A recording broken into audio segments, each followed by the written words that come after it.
TR Ericsson. This is Crackle Drag, a solo show organized by the Cleveland Museum of Art, curated by Barbara Tannenbaum, and we're here at the Transformer Station.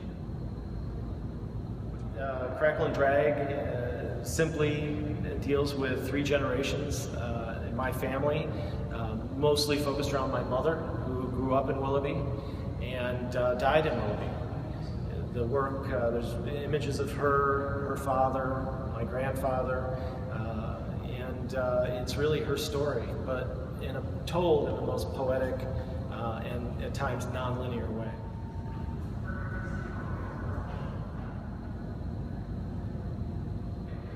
This is effectively a portrait of my mother. The original image is a small snapshot that you would see in a family album, which is probably about 1980. She's there reclining with her two cats, cigarette. But what I would draw the viewer's attention to in this work is her gaze. She passed away in 2003.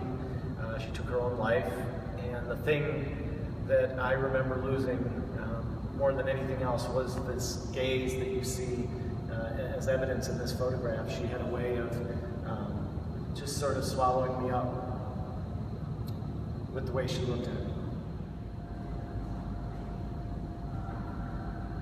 This is an image that my father photographed in probably 1977 or somewhere in there, and we lived on Rosebud in Menor actually, and he had a dream about my mother, and in the dream she's buried in all this muck was the word he used, and she was reaching up out of it.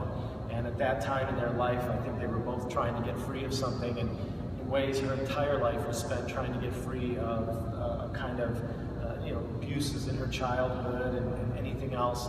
And he would have known her and known that about her, and had planned to make a painting, so he photographed her in the doorway here with the idea of making a painting, but he never did make the painting.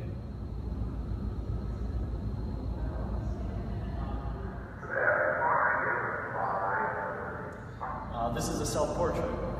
I would have been photographed in this Halloween costume by my mother, so it's likely, and certainly she took the photograph in Tennessee at the time. And it's an interesting image in terms of capturing some of the idea behind the show, and then here in this image as a portrait, the character is masked. And I think there is something very difficult about identity, understanding oneself, and the journey that this child is about to embark on. There's something sort of haunting and disturbing at this scale.